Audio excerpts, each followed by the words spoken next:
We are here at Movenpick right now. The backstory is a little bit interesting.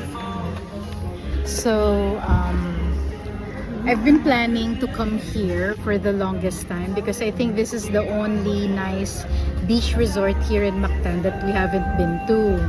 We've already been to the rest like Shangri-La, Plantation Bay, Dusitani, Sheraton, Crimson, J Park, what else? Tambuli, Solea. So Movenpick is the only one that we haven't been to. I searched online but I never seem to get their exact website. I don't want to book at Agoda or Booking because it's parang more expensive than what I should be paying for. And then until I saw their Facebook page. And I'm not even sure if it's their real Facebook page because the pinned post there says na there are a lot of other Facebook pages that scam people. And since I'm a very, very paranoid woman, I'm probably the most paranoid person I know. So since the pinned post there says na there are a lot of other Facebook pages scamming people, so I got scared. Sabi ko, Dada, can you go to Movenpick na lang, ask them, then pay there in advance for our booking this Sunday. And then Han said, tara, samahan mo ako, mag-bis ka. Me and Taz, diba, we're just in our hotel room, back at Casa Boutique Hotel, just working there, doing homeschool, resting. Sabi ko, I'm not ready, ganyan. So, tapos naisip ko, okay, I'll go. So, we're now here. We were able to book the room that we want for 2 nights at least. And then, yun, I got the receipt and all. So, yan, I'm just so relieved na hindi ako na-scam. Sabi ko kasi yung terms and conditions nila dun sa booking site is quite confusing.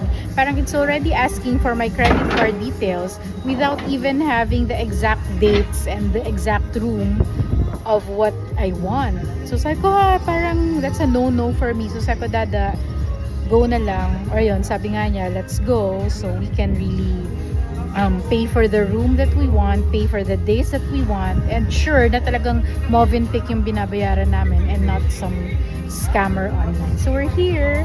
We're going to have some light dinner lang muna. Dada already ate at SM kanina while doing his errands. And ayun, it's just so fun. It's a small beach resort as compared to those others I mentioned. Pero okay na rin kasi meron siyang Club Ibiza vibe. And we'll see how the room looks like.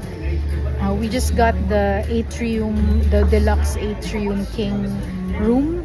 So, yeah, can't wait for Sunday. In the meantime, there's still tomorrow, Friday and Saturday for all my other plans. Parang ang dami na pala namin i-celebrate because Sunday is Mother's Day. Advance Happy Mother's Day to all moms.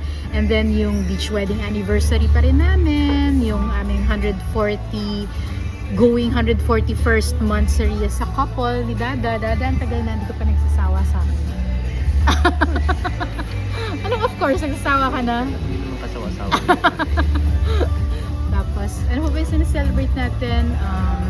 Mother's Life. Day, my birthday. Life. Our blessed life in general. Charot. Thank you, God. Yun lang. So, we're waiting for our food later. Hi! We are here at Movenpick.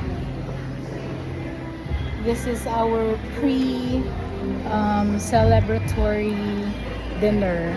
Kasi picture kayo dyan. Sige.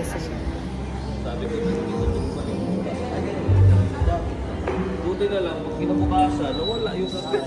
Same as ours.